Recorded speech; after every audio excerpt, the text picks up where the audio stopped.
Guys आज का हम लेक्चर स्टार्ट करते हैं डेटाबेस का। यानी कि अब यानी कि माई स्कूल पे आएंगे। सबसे पहले हम पीडीएफ को देखेंगे। पीडीएफ में सबसे पहले हमें पता होना चाहिए कि डेटाबेस होता क्या है। डेटाबेस एक ऐसा प्लेस है जहाँ पर हम डेटा को क्या एक सीक्वेंस वाइज से रखते हैं, जहाँ से हम उठाना इजी हो, हमें सर्च करना, अपडेट करना, डिलीट करना एक्सेट्रा। इसलिए हम डेटाबेस यूज़ करते हैं। ठीक है, जिस डेटाबेस अब स्टूडेंट्स का भी हो सकता है और मैनी अदर थिंग्स का भी हो सकता है। जैसे कि फोल्डर का बना लो लिंक फोल्डर का, तो फोल्डर का एक डेटाबेस है पूरा, जिसके अंदर क्या है फाइल्स होती है। तो फाइल को हम टेबल बोल सकते हैं, क्योंकि डेटाबेस के अंदर क्या होता है, टेबल होता है।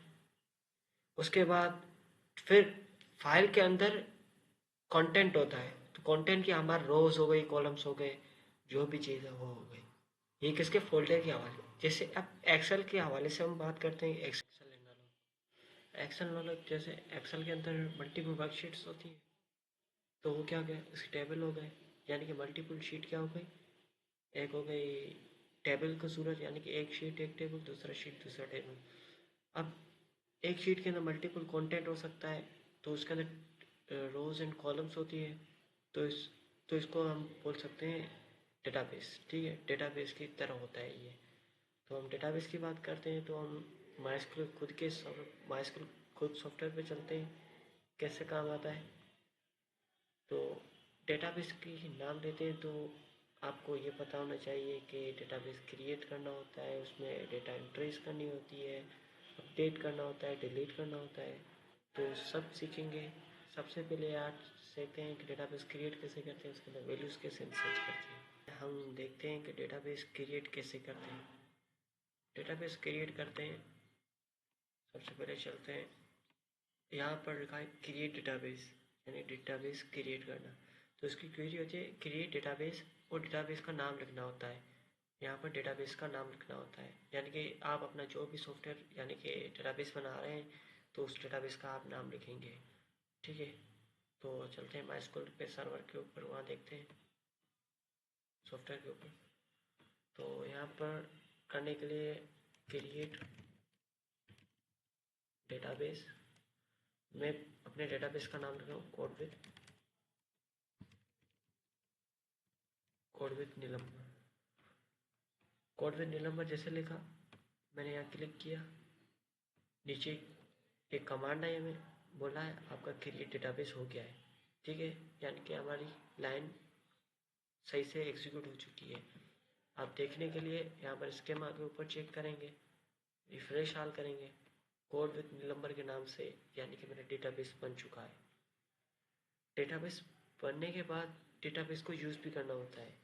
उसको अपने सॉफ्टवेयर को ये बता दिया है कि डेटाबेस हमने बना लिया। अब डेटाबेस को यूज़ करने के लिए, यानी कि उसके अंदर टेबल्स बनाने के लिए, सबसे पहले हम डेटाबेस को एक हमारे सॉफ्टवेयर को कमांड देंगे, हम अपना यानी कि डेटाबेस यूज़ करना चाहते हैं। तो उसके लिए हम कौन सी क्वेरी लिखेंगे, क्वेरी लिखेंगे यूज़ डेटाबेस जो हमने बनाया है, जो यूज़ करना चाहते हैं। जैसे हमने अभी बनाया था कोड विद नीलम, तो कोड विद नीलम। अब ये वाला जो एरो है, यानी कि ये वाला जो बटन है, ये यानी कि जिस करंट लाइन पे हो वो आपकी लाइन एग्जीक्यूट करेगा।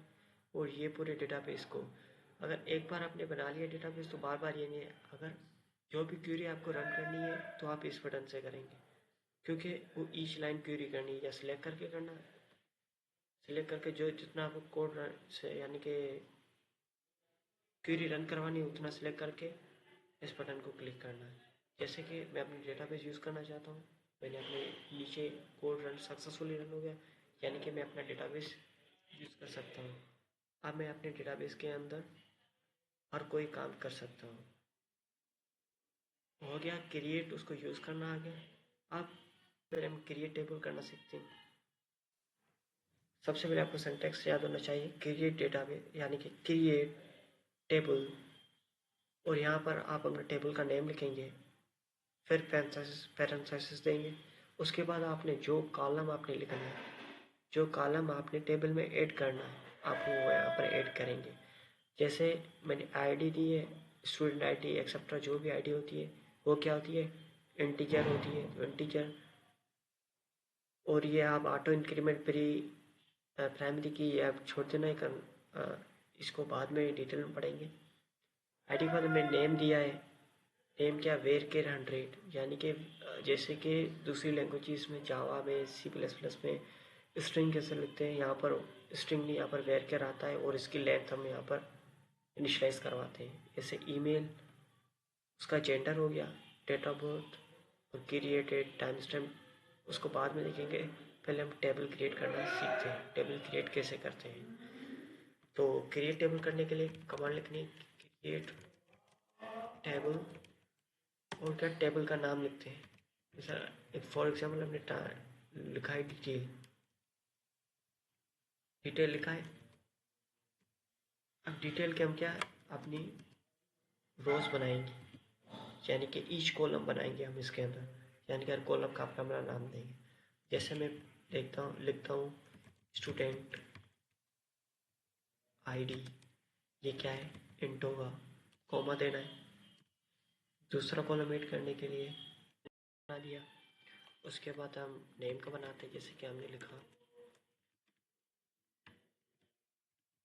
फर्स्ट नेम, जो क्या है वेर केयर, उसकी साइज इनिशलाइज कराएंगे। जैसे कि मैंने 50 दे दी, आप 60 दे सकते हैं, 70 जो भी दे सकते हैं। उसके बाद लास्ट नेम वेर केयर,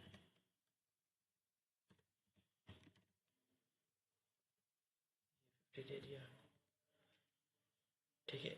और लास्ट में आपने कामा नहीं लगानी है। लिखने को सिलेक्ट करेंगे, टेबल बनाएंगे,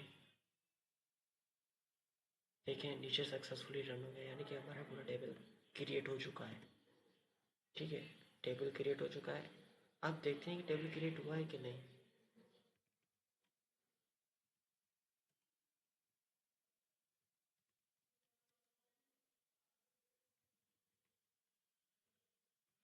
ये आप अभी छोड़ देना, ये आगे पढ़ेंगे। आप देख सकते हैं फर्स्ट हमारा student ID, first name, last name column बन चुके हैं। ऐसे ही आगे और भी बना सकते हैं हम लोग। उसके बाद हम देख सकते हैं, आप ड्रॉप भी कर सकते हैं डेटाबेस को, यानी कि डिलीट करते हैं। उसका कौन सी क्वेरी है, ड्रॉप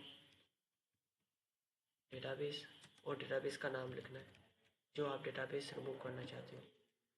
मैं चाहता हूँ कि मेरा डेटाबेस ये रिमूव हो जाए, कोड विद नीलंबर वाला। जैसे मैं इसको एग्जीक्यूट किया, कोड विद नीलंबर, डेटाबेस मेरा रिमूव हो चुका है। यहाँ से देखो, यहाँ से भी हट गया है, यानी कि ये डेटाबेस एग्जिस्ट ही नहीं करता है अब मेरा। फिर से बनाने के लिए क्रिएट डेटाबेस नीलंबर लिखना पड़ेगा और आगे कंटिन्यू करना पड़ेगा। आज के लिए इतना ही काफ़ी है। थैंक यू, अल्लाह हाफिज़।